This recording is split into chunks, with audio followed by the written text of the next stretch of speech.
O, dito, basahin natin. Find the equation of a line parallel to 2x minus 3y plus 6 and passing through 1, 4. Anong gagawin nyo dyan? Tuwing kailan nagla-live? Basta pag nag-post ako sa pag nag-post ako sa group chat. Okay, medyo tricky lang ng konti yung medyo pinahirapan niya pinalito niya ng konti yung options dito. So, para lang na-organize sa utak nyo. Pagdating kasi sa equation of line, actually maraming format, pero nandyan yung y equals mx plus b. Ito yung slope-intercept form. Tapos meron din tayong tinatawag na standard form. Meron din tayong general form. Tandaan nyo, pag equation of line, actually marami yan, pero i-highlight ko lang yung mga common.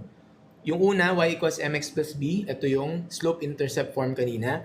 Standard equation, standard form, ax plus by equals c. Constant. Tandaan nyo lang, naka-equal sa constant. Pag general, naka-equal sa 0. Okay? So, tinatandaan ko dyan, go. Ibig sabihin ng G, general. Tapos yung O, yan yung 0, naka-equals.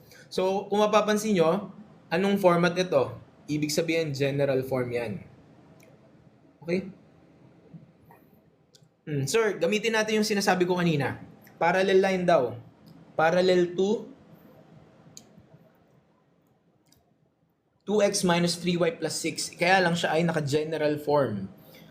So ngayon, ito na ang tandaan nyo. Kapag naka-general form, pag parallel sila, itong component na to pareho lang. Okay? Ito tandaan nyo ha.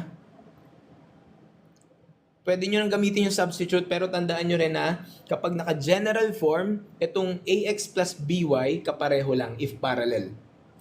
Same if parallel. Ano lang to, reminder lang para mabilis. Kaya lang, ayan, medyo tricky si options. Lahat pare-pareho talaga. Pero anong pino-point out ko dito, pagdating sa UPCAT at ganyan yung question, makita mo na yung letter A, letter B, 2x minus 3y ang simula. Tapos yung letter C and letter D iba, i-cancel out mo na yon. Okay? Yun yung point ko lang dyan. Pero sa case na to, lahat, tugma. So ngayon, anong gawin nyo dyan? Para kesa magka-mali-mali pa kayo dun sa conventional way, mag-substitute na lang kayo. Saan dyan magsasatisfy yung equation kapag sinubstitute mo ang 1, 4? O, yun na lang gawin nyo.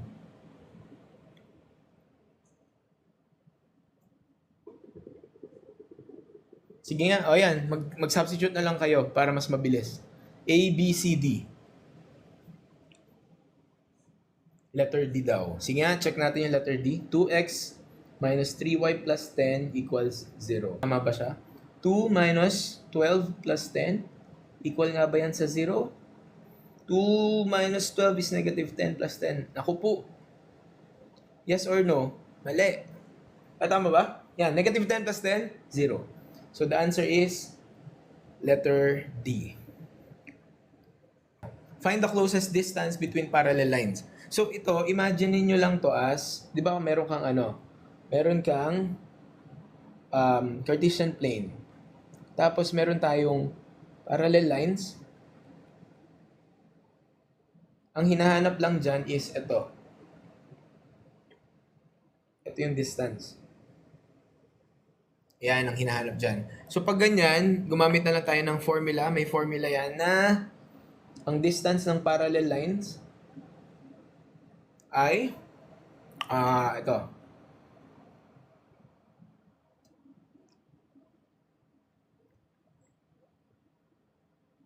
Square root of a squared plus b squared. Yan. So, uluhin nyo na lang to. Absolute value of C2 minus C1 over square root of a squared plus b squared. Okay, ngayon, ano yung letter A, ano yung letter B, ano yung letter C? Diyan napapasok yung format ng, anong format ng, general form? Diba, AX plus BY plus C equals 0. Yun. Anong grade level to? Ano bang grade to inaaral? Siguro mga 7 or 8, 7, 8 or 9. Ayan, aral na, Avia. Grade 8, ba? So, yan lang. So, kung mapapansin nyo, ayan o, tignan nyo, di ba parallel lines? Yung AX tsaka, yung AX plus BY pareho na naman. Same dun sa kanina. Nagkakatalo lang sila dun sa letter C. So, pag ginamit ko yung formula, nasusundan ba? C2 minus C1. Ano yung pinaka-C dyan? Sige, dito muna ako sa unang equation. Ano yung pinaka-letter C dyan? Anong pinaka-letter C? Yung 3 ba? Yung negative 4 or yung 2? Yung 2. So, kunin ko yung 2 na yon, ima-minus ko sa, dito naman tayo. Uy, Mela, hindi negative 4 ha? Bakit? Tandaan nyo ha? Ang pinaka-A yun yung katabi ng X. Ang pinaka-B yung katabi ng Y. Yung C yung nag-stand-alone constant. Dito naman, negative 10. So, 2 minus negative 10. Tama ba? Tapos, tandaan nyo, naka-absolute value. So, sir, paano kung mauna yung negative 10? Okay lang. Kasi negative 10 minus 2, negative 12. So, positive 12 pa rin. All over. So, anong pinaka-A natin? 3. So, isa-substitute ko siya, 3 squared. Plus, anong pinaka-B natin? Dito, yung iba pwede magkamali. Anong pinaka-B?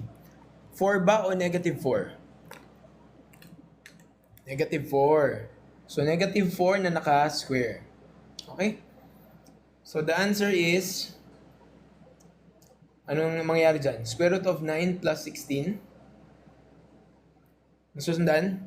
So, meron akong 12 over square root of 25. Tama ba?